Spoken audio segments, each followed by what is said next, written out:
Hare Krishna, welcome you all in the class. तो आज की भगवत गीता क्लास में आप सभी का बहुत बहुत स्वागत है। सॉरी, आज थोड़ा लेट हो गया मुझे। और आज 26 जनवरी भी है, उसकी भी आप सबको बधाई है। तो गुरु महाराज आज सुबह चपा टॉक में कह रहे थे कि यदि मैं ना बताता तो शायद आप लोग यही समझते कि आज 26 जनवरी है ना। लेकिन आज बहुत कुछ है। क्या है आज? राधा गोपाल, है ना, अरावड़े टेम्पल, जो टेम्पल है महाराज का, उसका 15th एनिवर्सरी है ना। और भी बहुत कुछ महाराज ने बताया था। रुक्मणी विठल ने तुकाराम जी का बता रहे थे ना, तुकाराम जी का। और 100 years हो गए हरि नाम को, है ना। और और भक्ति सिद्धांत सरस्वती ठाकुर का भी महाराज बता रहे थे।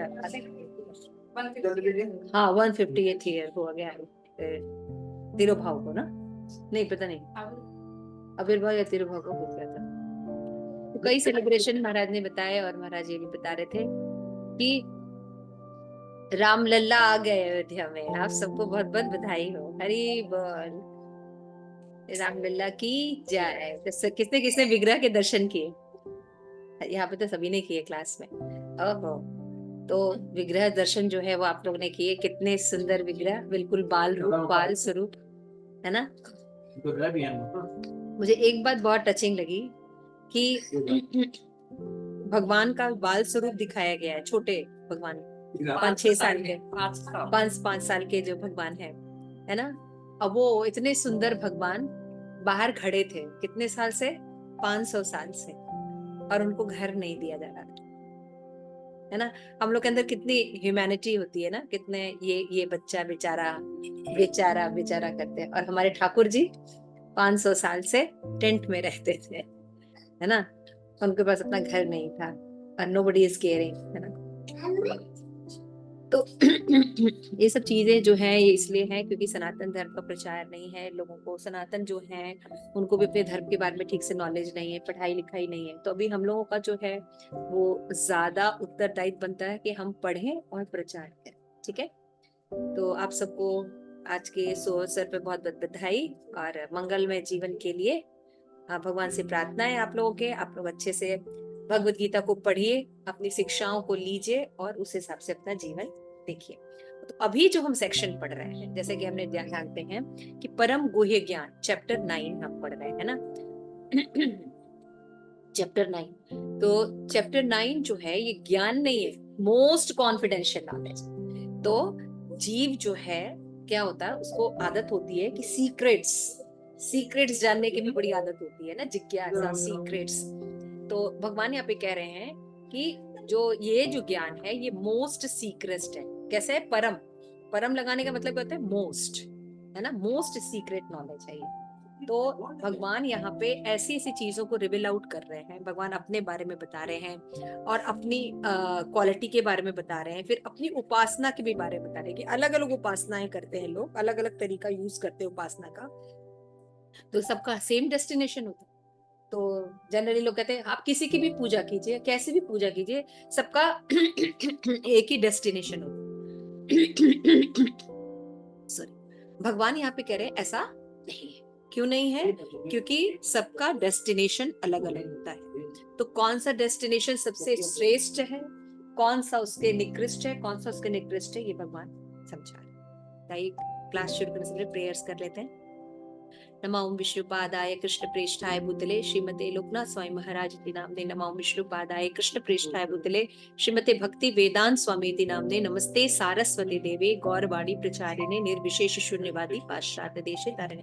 प्रेम से कहो जय श्री कृष्ण चैतन्य प्रभु नित्यानंद श्री अद्वैत गदाधर शिवासादि गौर भक्त वृंद। हरे कृष्णा कृष्ण कृष्ण हरे हरे, हरे राम राम राम हरे हरे।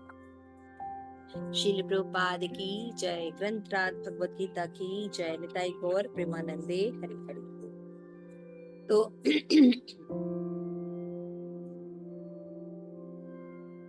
तो श्लोका नंबर है हमारा 14, 15। तो भगवान यहाँ पे बता रहे हैं अलग अलग उपासना की पद्धति। तो सबसे पहले बताया भगवान ने क्या कि यदि कोई भगवान की भक्ति करता है तो उसका क्या होता है, वो भगवान की भक्ति महात्मा लोग करते हैं, है ना। तो वो किसके संरक्षण में रहते हैं, दैवी प्रकृति आश्रिता। दैवी प्रकृति का क्या मतलब होता है, श्रीमती राधा रानी के आश्रय में रहते हैं, न कि दुर्गा देवी के।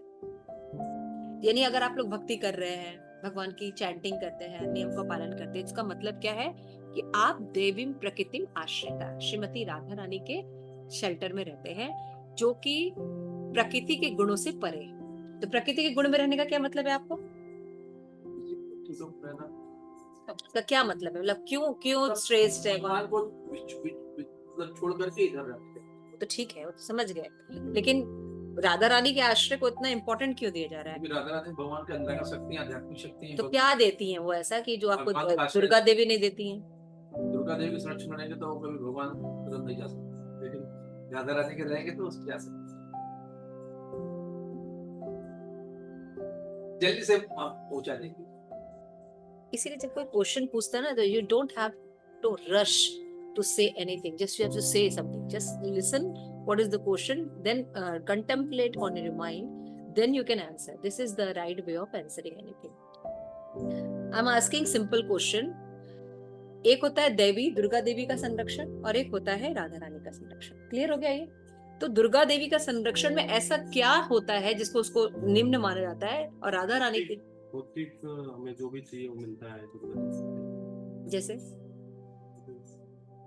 कुछ पर्सनली अपना कुछ मुझे मन्नत मांगते हैं, नहीं, मैं ये नहीं पूछ रही हूँ, मैं ये पूछ रही हूँ, मेरा क्वेश्चन सुनो आप लोग, समझने की कोशिश करो मैं क्या पूछ रही हूँ। मैं ये कह रही हूँ, दो तरह की बात कही। क्या बात कही, यदि कोई भगवान की भक्ति नहीं करता, महात्मा नहीं बनता, तो उसको मतलब इसी दुर्गा देवी के संरक्षण में रहना पड़ता है। और जो भगवान की भक्ति करते हैं, जो महात्मा होते हैं, वो लोग दैवी प्रकृति यानी राधा रानी के संरक्षण में रहते हैं, और वो ज्यादा सुप्रीम होता है राधा रानी के संरक्षण में, है ना। तो मेरा प्रश्न ये है कि ऐसा क्या है जिसके कारण वो सुप्रीम है और ये निकृष्ट है।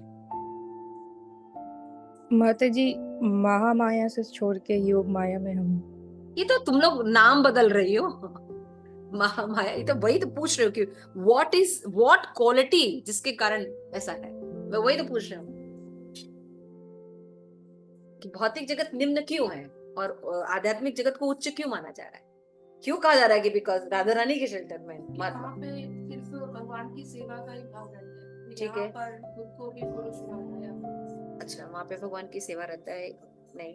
और बताइए, कितना सिंपल क्वेश्चन है। माता जी, महामाया में होते है कि हम अपने इच्छा की तरफ भागते हैं, और योग मतलब मटेरियल वर्ल्ड की तरफ भागते हैं, और जो तो ये निम्न, तो ये इसके कारण तो कोई बात नहीं है, क्योंकि मान लीजिए हम इस वर्ल्ड में रहते हैं, तो इस वर्ल्ड में है ही है भोग करने की प्रवृत्ति, तो हम भोग कर रहे हैं, व्हाट इज डिफिकल्ट। जब हम वहां जाएंगे तो भगवान की सेवा का भाव रहेगा। लेकिन क्या चीज है जो उसको टॉप बनाती है और इनको निकृष्ट करती है, मतलब हमारी इच्छाएं पूरी होती है, जिसकी वजह से हम जन्म मृत्यु में फंसे रहते हैं। This is the answer. भौतिक जगत में जन्म मृत्यु जरा और व्याधि होता है, यू हैव टू सफर। समझ में आ रहा है, भौतिक जगत में दिक्कत क्या है, भौतिक जगत में यही एक दिक्कत है, जन्म है, फिर मृत्यु है, उसके बाद बुढ़ापा है। आप समझ रहे हैं, ये सब पॉइंट्स आप लोगों को थोड़ा सा समझना चाहिए, लिखना भी चाहिए ये सब चीजें, कि भौतिक जगत की प्रॉब्लम क्या है। भौतिक जगत की प्रॉब्लम ये है, कोई भी व्यक्ति इससे बच नहीं सकता, और कोई व्यक्ति ये दुख चाहता नहीं है। समझ में आ रहा है, कोई भी व्यक्ति दुख चाहता नहीं है। कोई चाहता है आओ डिजीज मुझे खा जाओ, मुझे बुढ़ापा आ जाए, nobody wants। Understood the point? Narasimha स्तुति माता जी, समझ में आ रही है बात? आपके पास धूप बहुत अच्छी आ रही है। यस माता जी, मेरे हर रूम में धूप आती है। कुछ ज्यादा ही चमक रहा है आपका शीशा। यस, मैं भी यही आंसर करने वाली थी कि ये जो है, हमें जन्म मृत्यु जरा व्याधि से, देवी शक्ति भौतिक इसमें रहते हैं, तो हमें जन्म मृत्यु जरा व्याधि से छुटकारा नहीं मिलता है। तो क्यों श्रेष्ठ है, क्योंकि आध्यात्मिक जगत में न जन्म है, न मृत्यु है, न जरा है, और न व्याधि है। आप अंदर से देखिए, आपका स्वभाव है, you don't want this, you want everything permanent, you want every relation permanent, you want every relation such नवीन, यौवन, है ना। You never want to be वृद्धावस्था, है ना। यू नेवर वांट दुखी। आप दुख चाहते हैं? कभी नहीं। मन हम हमेशा आनंद में रहना चाहते है ना। आप देखो हमारा नेचुरल स्वभाव है। इसीलिए, और सबसे बड़ी चीज ये भी है, एक प्रश्न ये भी है कि मान लीजिए किसी चीज को आपका ज्ञान नहीं है, वहां पे है नहीं, लेकिन फिर भी आपका नेचर अलग रहे। जैसे मटेरियल जगत में आप देखिए, मटेरियल जगत में कोई एक चीज बताइए जो शाश्वत है आपके आसपास। पेड़ पौधे, जीव जंतु, हम खुद, शाश्वत कुछ दिख रहा है आपको? हमारे पुरखों में भी कभी देखा है? हम देखते हैं ये इतिहास में ये था, है ना, ये खंडहर ऐसा था। शाश्वत नहीं देख रहे हैं। मतलब यहाँ पे कोई चीज शाश्वत नहीं है।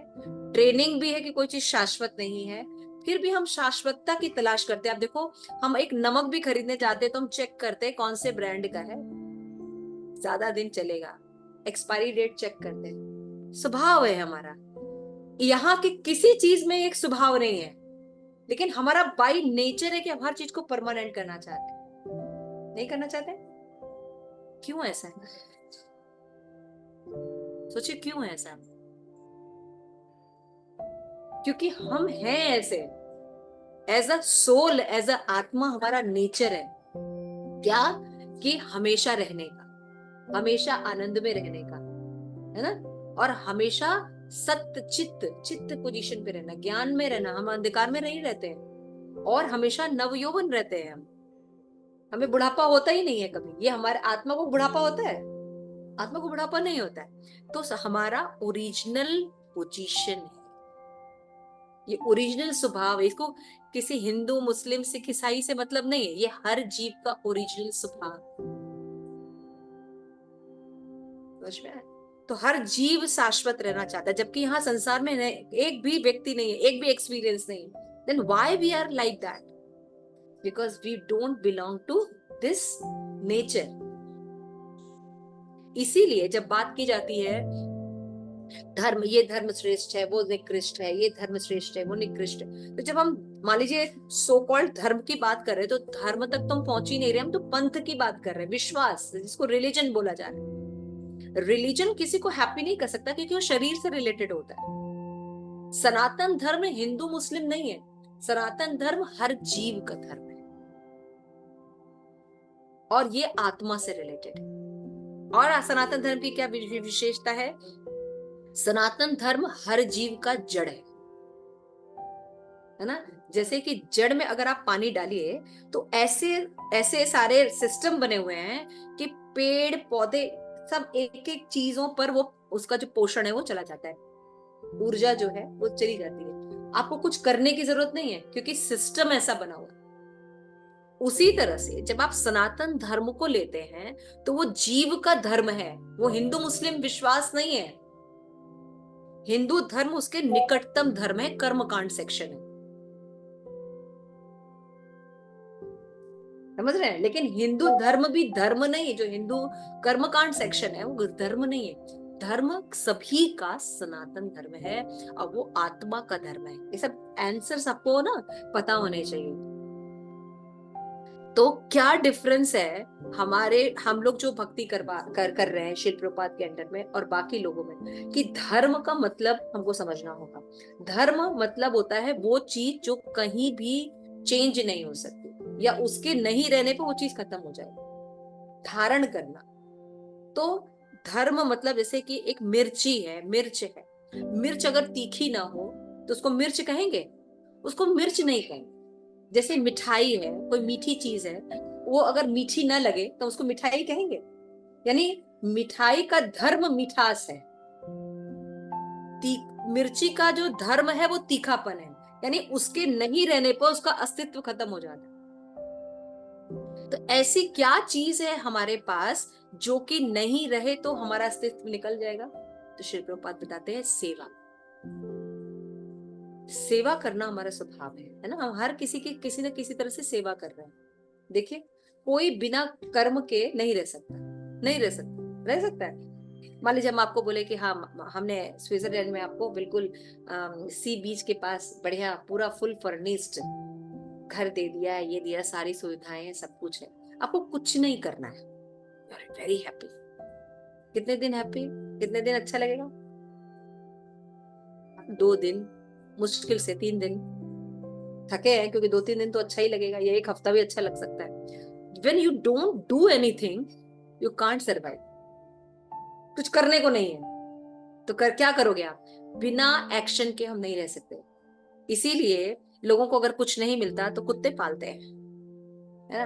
वो तो चलो, कुत्ता बिल्ली तो अलग बात है, गाय है, ये सब पालते हैं जिससे कि वो सेवा कर सके उसकी। ये भी नहीं मिलता तो आज लोग क्या करते हैं, कितने एग्जाम्पल है। एल्फिल टावर्स जो है उससे शादी की हुई एक व्यक्ति है जापान में या शायद चाइना में, वो उसने क्या किया है, जिस पर वो एक्सरसाइज करता है उससे उसके उससे शादी की हुई है। एक दीवार से शादी की है। और एक लड़की है, वो भी विदेश में ही है, वो क्या कर रहे, उन्होंने अपने तकिए से शादी की है। सो आप समझने की कोशिश कीजिए, everybody want to serve, why this is happen. तभी निर्विशेष ब्रह्म में लीन होने पर जीव का फॉल डाउन क्यों होता है? भाई कितना तुम देखोगे भगवान बहुत अच्छे हैं, लाइट बहुत अच्छी है, बहुत अच्छी है, सब सुख है, सब कितने देर तक? You don't have to do anything ना। लाइट के साथ आप क्या करोगे?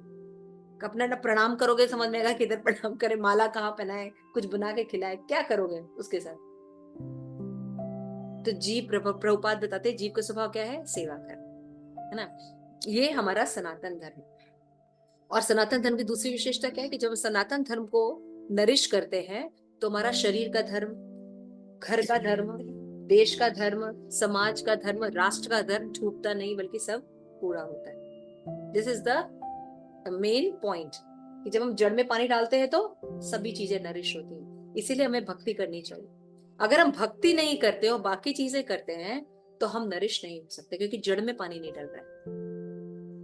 इसलिए श्रील प्रभुपाद कहते हैं कि आज दुनिया में कितने तरह के विश्वास है, ये इज्म, वो इज्म, प्रजातंत्र के राजतंत्र है ना, कहीं पे कम्युनिस्ट है ना, कैपिटलिज्म है, कहीं पर अलग अलग विश्वास से लोग रह रहे हैं। कोई भी सुखी है? सब तनाव ग्रस्त है, हर चीज पोल्यूटेड है, सब लोग चौथे विश्व युद्ध के लिए जा रहे हैं। हर जगह देख लीजिए माहौल बना है, यानी कोई इज्म फॉलो करके भी सही नहीं। प्रभुपाद कहते हैं spiritual communism is the solution. Spiritual communism में क्या होता है, हम ये समझते हैं सारी संपत्ति न तो प्रजा की है, न राजा की है, न कुलीन वर्ग की है, न तो किसी की है, ये सारी संपत्ति भगवान की। This is the root. जब यहाँ पे हम संबंध ठीक करते हैं तो बाकी सारे चैनल हमारे अपने आप ठीक होने लगते हैं और प्रॉब्लम सॉल्व। क्लियर हो गया? तो जब हम भौतिक जगत में रहते हैं तो हम उल्टी पोजीशन में हैं। हम हैं कॉन्शियस, चेतन, लेकिन हम डीलिंग कर रहे हैं सब जड़ चीजों से। ये जड़ है, ये टेबल जो है मेरे आगे, ये जड़ है। अब हम इसके साथ क्या रिलेशन करें? इसको भाई माने, बहन माने, क्या माने? कुछ एक्शन रिएक्शन होगा? नहीं। और हम तो चेतन है ना, तो दोनों में कभी कभी ऐसा आएगा कि हम दोनों एक दूसरे को सुखी कर सकते हैं? कभी नहीं आएगा। ये सब नॉलेज हमें भगवत गीता से मिलता है। ये कॉन्फिडेंशियल नॉलेज भगवान देते हैं कि समझो जो महात्मा होते हैं वो दैविम प्रकृति में आश्रिता होते हैं, है ना? जहां पे सारी चीजें चेतन है, वहां पे पेड़ पौधे सब चीजें चेतन है। बोला गया ना, दूध भी चैतन्य है ना? ऐसा देखा ना आपने? लेकिन यहाँ पे हर चीज जो है वो, तो पूरे प्लैनेटरी सिस्टम में केवल एक वही प्लैनेट है जो कि गोलोक धाम है, जहां न तो जन्म होता है, न तो मृत्यु होती है, न जरा होती है, न व्याधि होती है। तो फिर क्वेश्चन ये उठता है कि ऐसे तो बहुत से प्लैनेटरी सिस्टम है जहाँ पे जन्म मृत्यु नहीं होती है, जन्म नहीं होता, जरा नहीं होती। ऐसे हाँ, ऐसे बहुत से प्लैनेटरी सिस्टम है जहाँ पे यौवन अवस्था बनी रहती है ना? ऐसे स्वर्ग लोक है और भी उच्च लोक है, वहां पे ऐसी फैसिलिटी है। लेकिन मृत्यु हर जगह, मृत्यु हर जगह, इससे आप बच नहीं सकते, है ना? बाकी 3 नहीं है कि मतलब हो सकता है जन्म वाला जो पेन वाला जन्म है वैसा नहीं होता, नॉर्मल, लेकिन मृत्यु हर जगह। कहां तक? वैकुंठ, ऊपर तक। लेकिन भगवत धाम में जाने पर, गोलोक धाम में जाने पर हमें वो सारे नेचर वापस मिलेंगे जो हमारा स्वभाव, यानी हम वहां से बिलोंग करते। और यहाँ पे हम कुछ ठीक नहीं कर सकते। ये सब समझने की कोशिश करनी पड़ती। हमारा नेचर है हम यहाँ पे हर चीज ठीक करते हैं। आप यहाँ पे कुछ भी ठीक कर लीजिए, भगवान कहते हैं मैं उसको दुखाले बना दूंगा। अलग है, वैकुंठ में भी ऐश्वर्य भाव रहे। बताते हैं ना वैकुंठ के अंदर वैसे क्लियर हो रहा है? वैकुंठ में ऐश्वर्य भाव है भगवान का, लेकिन पूर्ण ज्ञान जो मिलता है वो भगवान के गोलोक धाम में मिलता है ना। तो हम लोग जो भक्ति सीख रहे हैं, अब आप समझ लीजिए, इसके ऊपर कोई सत्य नहीं है, इसके बाद कोई विषय नहीं है, इसके बाद कुछ नहीं। हम लोग टॉप मोस्ट चीज सीख रहे हैं। और कितना भाग्य है कि भारत भूमि में हमारा जन्म हुआ है ना। तो ये सब चीजें हमें समझनी चाहिए। तो भगवत गीता में भगवान लास्ट में हमने इसलिए वापस लेके आए कि महात्मा वाली बात बताई। भगवान ने कहा इट्स मोस्ट, कोई बताता है आपको, किसी ने कहीं सुना है आपने? It's most confidential, this is the most secret. Krishna reveal out कर रहे हैं कि पहले आप प्रॉब्लम समझो कि जड़ तक पहुंच नहीं रहे हो आप। तो जड़ में जब पानी डालोगे तो ऑटोमेटिकली सारी चीजें नरिश होंगी। तो कहते नहीं, आप तो सबकी पूजा करो, सब बराबर होती, कैसे होगी? जो भगवान की भक्ति करे, भगवान करे महात्मा है वो दैवी प्रकृति में रहेगा। फिर भगवान कह रहे हैं लक्षण भी बताएं कि आप खाली ऐसा नहीं कि महात्मा रबड़ की स्टाइल, ये महात्मा है, नहीं।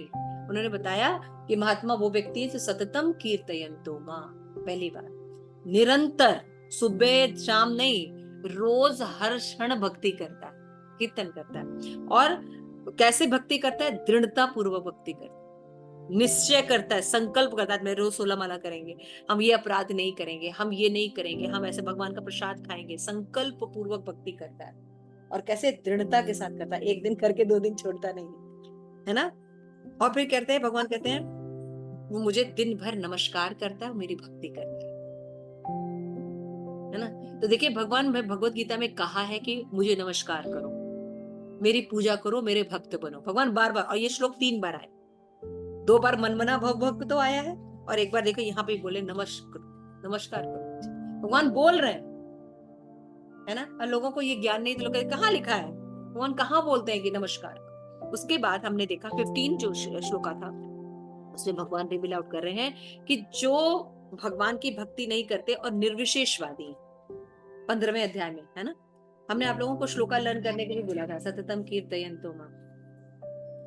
14वां श्लोक आप लोग ने लर्न नहीं किया, आप लोग का होमवर्क है, इसको आप लोग लर्न करिए, क्योंकि आपको हम बहुत याद रहेगा कि लक्षण के आधार पर आप पहचानिए कि ये व्यक्ति महात्मा है कि नहीं। लक्षण के आधार पर पहचानिए कि ये भगवान है, लक्षण के आधार पर पहचानिए कि ये असुर है। जब ये लक्षण समझ जाएंगे तो अपने अंदर भी डिफरेंशिएट कर पाएंगे कि ये चीज दैवी गुण है और ये चीज आसुरी गुण है। क्लियर हो गया? तो आज हम पढ़ेंगे 15th लेसन। 15 हो गया था हमारा। इसमें हमने देखा था कि जो लोग ज्ञान का अनुशीलन करते हैं, मतलब नॉलेज लेते हैं, आत्मा पदार्थ का नॉलेज लेते हैं, है ना, वो लोग कहाँ जाते हैं? वो निर्विशेष ब्रह्म में जाते हैं, है ना। भगवान बता रहे हैं वो भगवत धाम नहीं जाते हैं। क्लियर हो रहा है?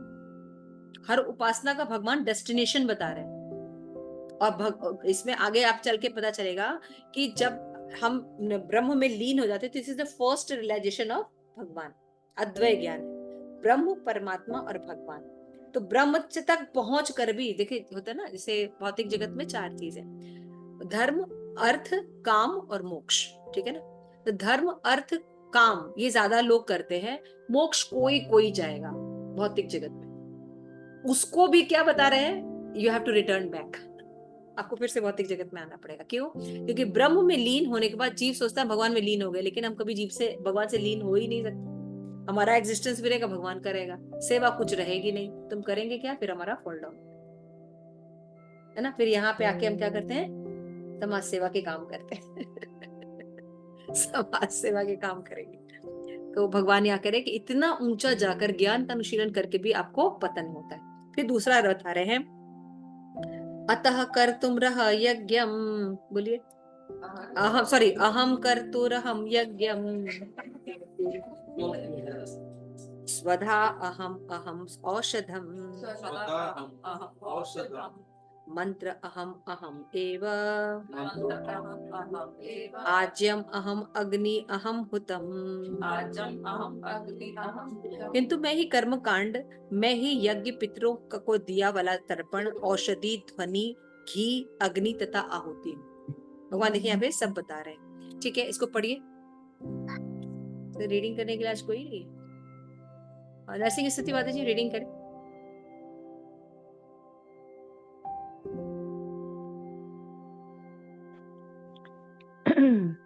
हरे कृष्णा। तात्पर्य एवं अनुवाद शिल प्रभुपाद द्वारा। शिल प्रभुपाद की जय। ज्योतिष्टोम नामक वैदिक यज्ञ भी कृष्ण है। स्मृति में वर्णित महायज्ञ भी वही है। पितृलोक को अर्पित तर्पण या पितृलोक को प्रसन्न करने के लिए किया गया यज्ञ, जिसे घृत रूप में एक प्रकार की औषधि माना जाता है, वह भी कृष्ण ही है। इस संबंध में जिन मंत्रों का उच्चारण किया जाता है वह भी कृष्ण है। यज्ञों में आहुति के लिए प्रयुक्त होने वाले दुग्ध से बनी अनेक वस्तुएं भी कृष्ण है। अग्नि भी कृष्ण है, क्योंकि यह अग्नि 5 तत्वों में से एक है, अतः वह कृष्ण की भिन्न शक्ति कही जाती है। दूसरे शब्दों में वेदों के कर्मकांड भाग में प्रतिपादित वैदिक यज्ञ भी पूर्ण रूप से कृष्ण है। अथवा यह कह सकते हैं कि जो लोग कृष्ण भक्ति में लगे हुए हैं उनके लिए यह समझना चाहिए कि उन्होंने सारे वेद विहित यज्ञ संपन्न कर लिए हैं। हाँ, तो यहाँ पे शिल प्रपात जो है वो एक्सप्लेन कर रहे हैं। अभी भगवान ने जो जस्ट श्लोका इसके पहले वाला 15 वाला जो कंप्लीट किया, तो उसमें भगवान ने क्या बताया कि जो ज्ञान के अनुशीलन में लगे हुए हैं, यानी ज्ञान के अनुशीलन में ब्रह्म में लीन हो जाते हैं, यानी क्या सोचते हैं हम और भगवान एक ही हैं, है ना। तो ये मायावादी सिद्धांत होती है, निर्विशेषवादी होते हैं, तो इनका क्या होता है, लास्ट में पतन हो ही जाता है। तो यहाँ पे ये भी समझ में आया। अब भगवान जो है 16, 17, 18 ये जो श्लोकास है, नेक्स्ट 4 वर्स 16, 17, 18 और 19, इसमें भगवान बताएंगे कि हम how to recognize and worship him his universal form. जैसे कोई भगवान की भक्ति नहीं करता, लेकिन वो भगवान के विश्व रूप की पूजा कर सकता है। तो भगवान अब बता रहे कैसे करोगे, विश्व रूप की पूजा कैसे करोगे। बहुत से लोग करते हैं भगवान के विश्व रूप की पूजा, तो बता रहे हैं कि तुम जैसे कि यज्ञ करते हो, है ना, तो यज्ञ में जो अग्नि है ना, यज्ञ पितरों को दिया गया वाला तर्पण, जो हम तर्पण कर रहे हैं, है ना, करते ना कर्मकांड सेक्शन में हम लोग औषधि, जितने भी तरह की हम मेडिसिन खाते हैं, और मंत्र, जो भी हम मंत्र चैंट करते हैं किसी का भी, और घी, अग्नि, और जो आहुति डालते हैं स्वाहा स्वाहा करके बोलते हैं ना, वो जो सारे यज्ञ में यूज किए जाते हैं, भगवान कह रहे वो सब मैं। यानी जब उन सबको देखो, घी को देखो, तो क्या याद होना चाहिए, ये कृष्ण। अग्नि क्या है, कृष्ण है। You understood?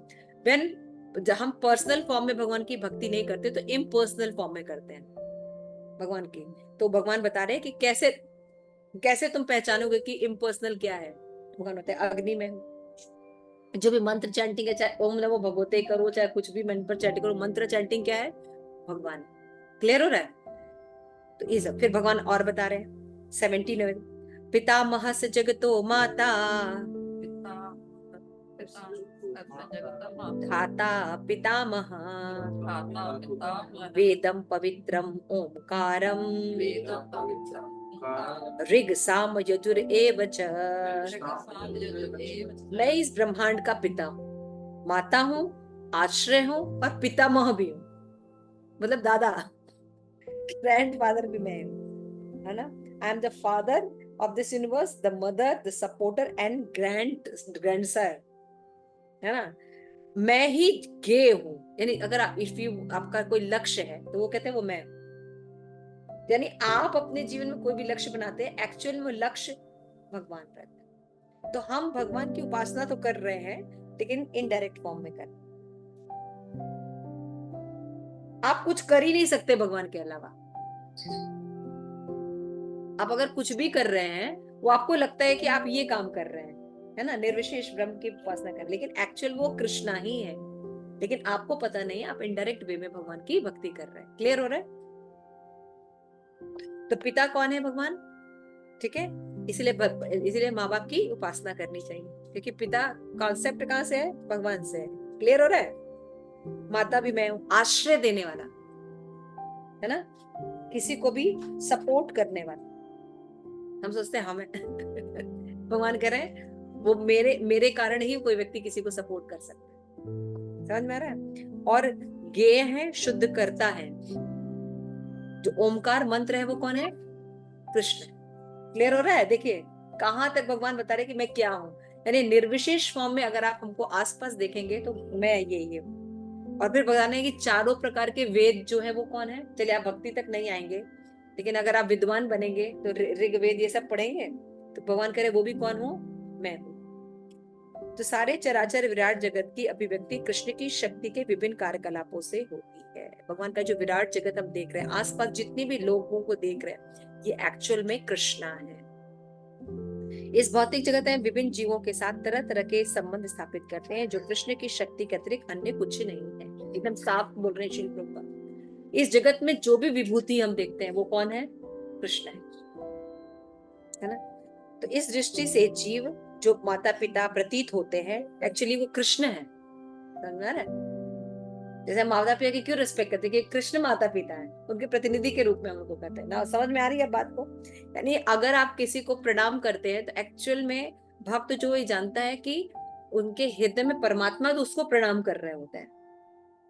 लेकिन नॉर्मल हम ऐसे ही रिस्पेक्ट करते हैं, पता नहीं होता है, लेकिन हम फिर अगर किसी को प्रणाम जाने या अनजाने करते, लेकिन हम कर कृष्ण को रहे हैं।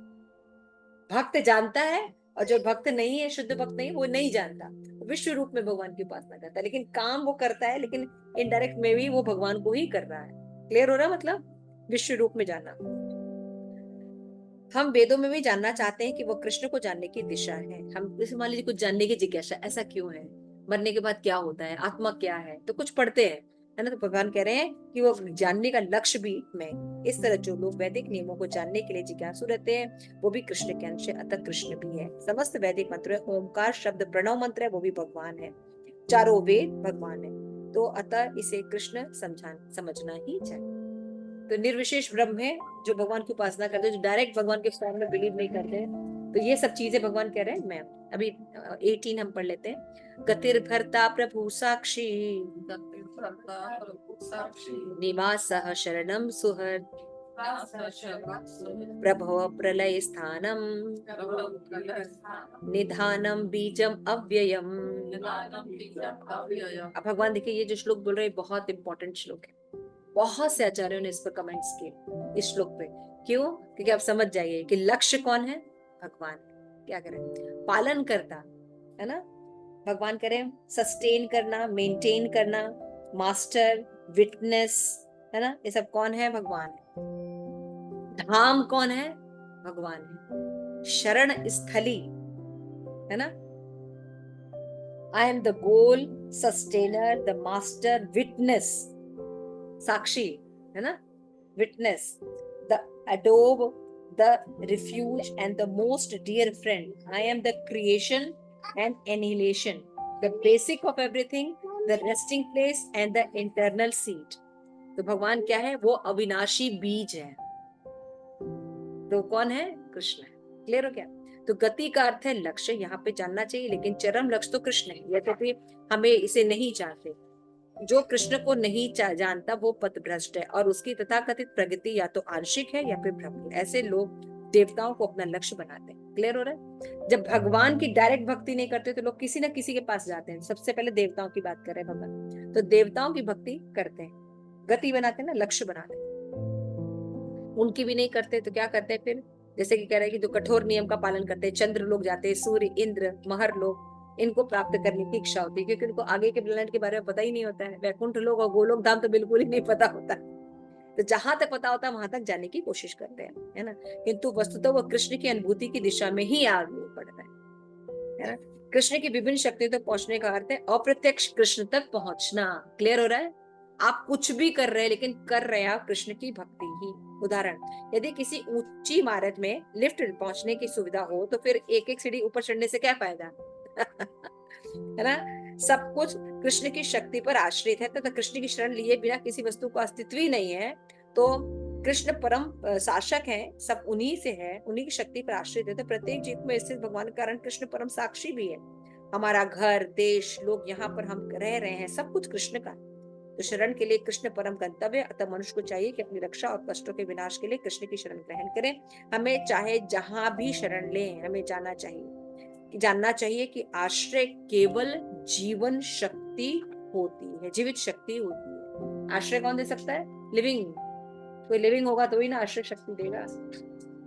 अतः इनसे बढ़कर न कोई मित्र है न कोई शुभ चिंतक है। भगवान से बढ़कर कोई न मित्र है ना वेल विशर है हमारा। हमको वेल विशर नहीं बनना चाहिए। हमेशा अगर किसी को कोई प्रॉब्लम है उसको भगवान की बात बतानी चाहिए, उसको भगवान से जोड़ने की कोशिश करती है, न कि अपने वेल विशर बनना चाहिए। ये बंधन का कारण बनता है ना। तो अतः उनसे बढ़कर न कोई मित्र है न शुभ चिंतक। कृष्ण सृष्टि के आदि उद्गम है और प्रलय के पश्चात परम विश्राम स्थली भी है। अतः सभी को कृष्ण के शाश्वत कारणों के शाश्वत कारण है। भगवान शाश्वत कारण है। तो जो बुद्धिमान होगा इतना पढ़ने के बाद क्या करेगा? कृष्ण की डायरेक्ट शरण ग्रहण करेगा। क्यों कविता, है ना?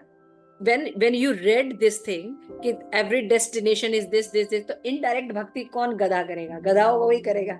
लेकिन जो बुद्धिमान होंगे डायरेक्ट भक्ति में लग जाएंगे। लेकिन भगवान क्या कह रहे हैं कि अगर कोई नहीं भी लगता तो इनडायरेक्टली मेरी ही भक्ति कर रहा है, वो माने या ना माने।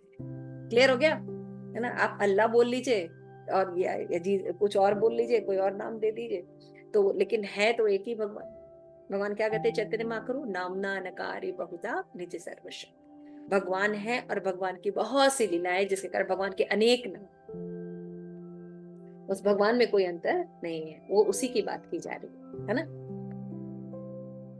ठीक है, तो एक बार एक श्लोक और है जिसमें भगवान ने 19 है, जिसमें कि भगवान ने क्वालिटीज ही बताई। इसको भी कंप्लीट कर लेते हैं। तपामि अहम वर्षम तपामि निगृहामि उत्सृज्यामि च निगृहामि उत्सृज्यामि अमृतं च एव मृत्युम् अमृतं च एव मृत्युम् च सतम असच्च अहम अर्जुन। हे अर्जुन, मैं ही ताप प्रदान करता हूँ, है ना। सूरज ना हो तो कैसी हालत खराब हो रही और मैं ही वर्षा को रोकता हूँ और लाता भी। सीधे सीधे बोला, अगर आपको वर्षा करनी भी है तो भगवान। अब मैं अमरत्व हूँ। देखिए हम सब चाहते हैं ना अमर बनना, भगवान कह रहे वो कौन हूँ और साक्षात मृत्यु भी भगवान है। इसीलिए भगवान की जो भक्ति नहीं करता, भगवान कहते हैं मृत्यु के रूप में मैं उसके समक्ष में आता हूँ और उसके सामने उसकी एक एक चीज को हरता हूँ। और उसको इतनी दिक्कत होती है क्योंकि उसने पूरे भाव से उनको इकट्ठा किया हुआ है। आत्मा तथा पदार्थ दोनों मुझ में ही है। लो भैया, आत्मा भी कौन है? भगवान में। और ये जो एलिमेंट्स हम बाहर देख रहे हैं ये सब भी भगवान का है। तो जो भगवान की भक्ति नहीं करते वो विश्व रूप में भगवान की ऐसे भक्ति करते हैं, निर्विशेष रूप में, है ना। कृष्ण अपने विभिन्न शक्तियों के विद्युत सूर्य के ताप प्रकाश बिखेरता है। ग्रीष्म ऋतु में कृष्ण की आकाश में वर्षा नहीं होने देते, वर्षा ऋतु में अनवरत वर्षा की जड़ी लगाते हैं। जो शक्ति हमें जीवन प्रदान करती है वो कृष्ण है और अंत में मृत्यु के रूप में कृष्ण में मिलते हैं। कृष्ण की इन विभिन्न शक्तियों का विश्लेषण करने पर यह निश्चित हो जाता है कृष्ण के लिए पदार्थ तथा आत्मा में कोई अंतर नहीं है। देखिए हमारे शरीर और आत्मा में अंतर होता है ना। हमारा शरीर जो है वो भौतिक है, पंच तत्वों से बना हुआ है ना। लेकिन आत्मा जो है सच्चिदानंद। लेकिन भगवान के साथ ऐसा नहीं है। भगवान का शरीर भी सच्चिदानंद है, समझ में आ रहा है, और आत्मा ऐसा कुछ नहीं, ऐसा नहीं होता है भगवान का। अतः कृष्ण, इसलिए कोई कहता है कि जो ये भगवान की भक्ति करनी चाहिए, लेकिन ये कृष्ण कौन से हैं? जो ये कृष्ण है इनके अंदर जो एक आत्मा है वो एक्चुअल में कृष्ण है। तो भगवान ये थोड़ी बोलते कि मेरी शरण में आओ भगवान बोलते मेरे अंदर मैं जो खड़ा हूँ, मेरे अंदर एक आत्मा है, उसकी शरण में आओ, है ना। ये सब चीजें समझनी चाहिए। अतः कृष्ण भावनामृत को उच्च अवस्था में ऐसा भेद नहीं मानता। मनुष्य हर वस्तु में कृष्ण के ही दर्शन करता है। चूंकि कृष्ण पदार्थ और आत्मा दोनों है, अतः भौतिक प्राकट्यों में युक्त ये विराट विश्व रूप भी है। एवं वृंदावन में दो भुजा वाले वंशी वादन करने वाले श्याम सुंदर में लीलाएं उनके भगवान के रूप में होती है। भैया आप सीधे सीधे भगवान को नहीं मानते तो फिर आप इन सब चीजों में भगवान के दर्शन करो विश्व रूप में। अब पता नहीं कैसे करेंगे तो बड़ा मुश्किल होता है। बेस्ट है कृष्ण को देखो, भगवान की भक्ति करो। कुछ करना है, भोग लगाना है, कोई शरणागति लेनी है, कुछ करना है, वो भगवान है, उनकी भक्ति तो दिक्कत क्या। लेकिन जिनको दिक्कत होती है फिर वो भगवान के विश्व रूप की आराधना करते हैं, लेकिन वो सेम डेस्टिनेशन नहीं मिलता। क्लियर हो गया? मैं नहीं कह रही हूँ, ये भगवान कह रहा है मुझसे लड़ने आज मत आ जाइएगा कि आप भक्ति करते इसलिए आप श्रेष्ठ हैं। बिकॉज आप इस्कॉन वाले हैं, इसलिए अपने आप को श्रेष्ठ करवा के लोगों को नहीं, यहाँ भगवान ही ये बात कह रहे हैं। ठीक है, इसके बाद भगवान कहते हैं त्रैविधा मासो माप पुमाप ये श्रेष्ठ सर्गति प्रार्थयन्ते ते पुण्य साध सुरेंद्र लोके पश्यन्ति दिवादे देव भोगा।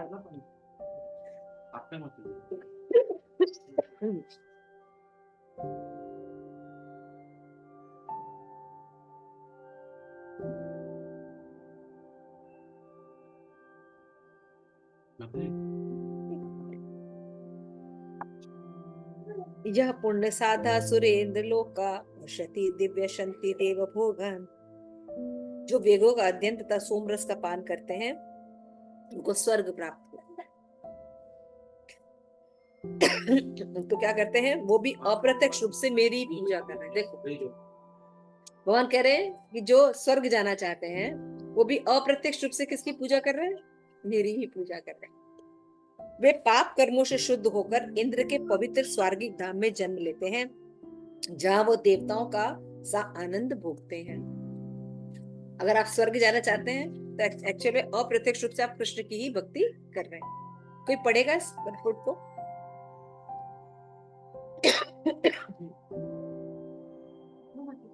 हाँ, तुम्हारी आवाज रिकॉर्ड में हाँ हाँ। तात्पर्य श्रील प्रभुपाद के द्वारा श्रील प्रभुपाद की जय। त्रैविद्या शब्द 3 वेदों साम, यजु और ऋग्वेद का सूचक है। जिस ब्राह्मण ने इन तीनों वेदों का अध्ययन किया है वह त्रिवेदी कहलाता है। जो इन तीनों वेदों से प्राप्त ज्ञान के प्रति आसक्त रहता है उसका समाज में आदर होता है। दुर्भाग्यवश वेदों के ऐसे अनेक पंडित हैं जो उनके अध्ययन के चरम लक्ष्य को नहीं समझते। इसलिए कृष्ण अपने को त्रिवेदियों के लिए परम लक्ष्य घोषित करते हैं। वास्तविक त्रिवेदी भगवान के चरण कमलों की शरण ग्रहण करते हैं और भगवान को प्रसन्न करने के लिए उनकी शुद्ध भक्ति करते हैं। भक्ति का सूत्रपात हरे कृष्ण मंत्र के कीर्तन और साथ साथ कृष्ण को वास्तव में समझने के प्रयास से होता है। दुर्भाग्यवश जो लोग वेदों के नाम मात्र के छात्र हैं वे इंद्र और चंद्र जैसे विभिन्न देवों को आहुति प्रदान करने में रुचि लेते हैं। ऐसे प्रयत्नों से विभिन्न देवों के उपासक निश्चित रूप से प्रकृति के निम्न गुणों के कल्मश से शुद्ध हो जाते हैं। फलस्वरूप वे उच्चतर लोकों जैसे महालोक, जललोक, तपलोक आदि को प्राप्त होते हैं। एक बार इन उच्च लोकों में पहुंचकर वहां इस लोक की तुलना में लाखों गुना अच्छी तरह इंद्रियों की तुष्टि की जा सकती है। हरे कृष्ण।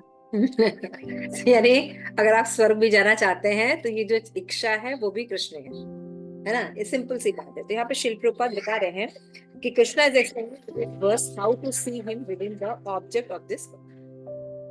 किस तरह से हम इन तत्वों में भगवान का दर्शन कर सकते हैं। तो शिल प्रभुपाद जो है बताते हैं, he says Krishna is both matter and spirit, the gigantic universal form comprising all material manifestation is also Krishna, and his pastime in Vrindavan and two-handed Shama Sundar play on the flute are all those of the supreme personality of Godhead. इसलिए बता रहे हैं कि भगवान का जो श्याम सुंदर रूप है वो जो है सबसे ज्यादा बेनिफिटेड है। सीधे भक्ति करो, लेकिन अगर कोई नहीं करता तो ये जितना भी यूनिवर्सल मैटर है ये भी सब भगवान है, हर चीज भगवान। तो अगर आप इनकी भी भक्ति करते हैं, इवन आप स्वर्ग की भी प्राप्ति की इच्छा करते हैं, तो सोमरस प्राप्त करते हैं, तो वो भी मैं ही हूँ। क्लियर हो गया? कहीं भी जाइए कृष्ण ही है।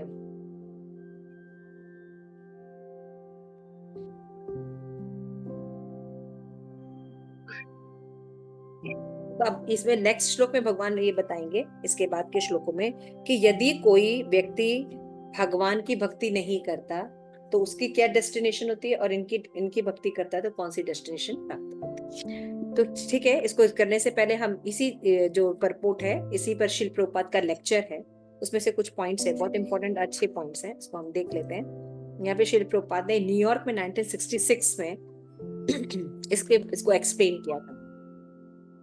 यहाँ पे शिल प्रभुपाद कहते हैं, लिख रहे हैं कि suppose you accept the universal form of god, that is also a fact because the universal is a manifestation of energy of the God and the energy of the God and God are not different। समझ रहे हैं? अगर आप भगवान की सीधे भक्ति नहीं करते तो भगवान की एनर्जी है, यानी चीजें हैं, यहाँ पे पदार्थ हैं, उनकी आप भक्ति करेंगे और वो सब भी भगवान के ही मैनिफेस्टेशन है ना, और वो भगवान की एनर्जी है। And the energy of god and god are not different. भगवान की शक्ति और भगवान में कोई अंतर नहीं होता. Therefore, one who accepts the manifestation of the energy as a god is not mistaken. That is also true, but there is nothing beyond God. Prabhupada कह रहे हैं आप मेरी भक्ति को डायरेक्ट करो या इस संसार में किसी चीज की भक्ति करो. देवी देवता, पदार्थ, किसी भी चीज की, सूर्य की, पेड़ की, पौधे की, धरती की, मिट्टी की, पानी की, घी की, देशी की भी भगवान ही है. सोचो हमको बड़ा, हम तो पढ़े थे देशी की जब मैं डालते तो मुझे याद आते भगवान कहीं भगवान छूटे नहीं है. भगवान कहते वो मैं हूँ. तो अगर आप सीधे मानते तो ठीक है, नहीं मानते तो वो भी आप मेरे से बियॉन्ड कुछ नहीं. भगवान कहते if you think I am god then yes you are also god because there is nothing beyond god. This is, and if you think that everything is God, then that is also true, but in higher conception.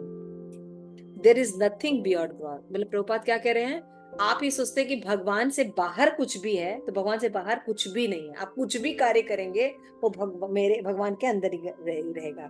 But वैष्णव, लेकिन जो वैष्णव होते हैं वो कैसे करते हैं, who are personalists take in different way. Why?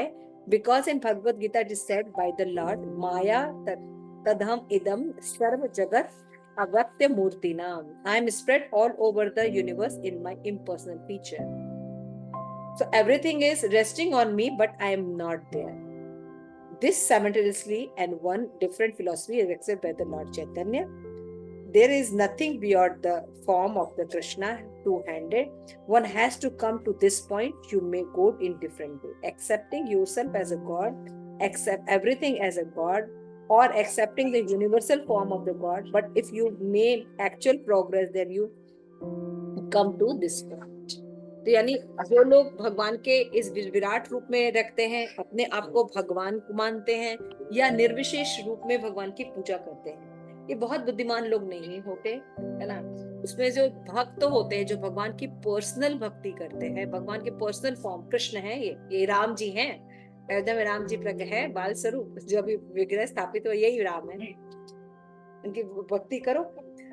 तो वो जो पर्सनलिस्ट यानी जो भक्त होते हैं, ये भगवान को जानते हैं कि ये भगवान है, और साथ में भी जानते हैं जितने भी पदार्थ हैं वो भी भगवान है, और भगवान इनमें नहीं है, इनमें से एक नहीं. मतलब भगवान भौतिक नहीं, भगवान सब चीजों में परमात्मा रूप में है, लेकिन भगवान इनसे अलग है. ये भक्त ये रियलाइजेशन जानते. तो यहाँ पे भगवान ने बताया कि जो विश्व रूप में भगवान की स्मरण करता है या भक्ति करता है, तो जितनी भी चीजें हैं वो कौन है, भगवान स्वयं. तो अप्रत्यक्ष रूप से वो भगवान की भक्ति कर ही रहा है. ठीक है. श्रील प्रभुपाद की जय. बेचारा इतना भक्ति करके वापस नीचे ही आ जाता है, तो करने की जरूरत क्या है. अभी भगवान अगले श्लोक में इसका डेस्टिनेशन बताएंगे. तो कहने का मतलब ये है कि अगर सबका एक ही गंतव्य रहता तो इतने सारे प्लानिटरी सिस्टम बनाने की जगह जरूरत है ना. एक ही सिस्टम बना देते गोलोक धाम, तब वहीं चले जाते. लेकिन जब इतना बनाने का मतलब है कि डेस्टिनेशन अलग अलग है ना. अब जैसे कि यहाँ पे आप भारत में देखिए तो इतने सारे शहर हैं, देश है, राष्ट्र है, इसका मतलब अलग अलग है ना. कलकत्ता जाने का मतलब बॉम्बे जाना थोड़ी हुआ है ना. इसलिए ये सब चीजें जो है अलग है. श्रील प्रभुपाद की जय. ग्रंथराज भगवद गीता की जय. निताई गौर प्रेमानंदे. हरि हरि बोल.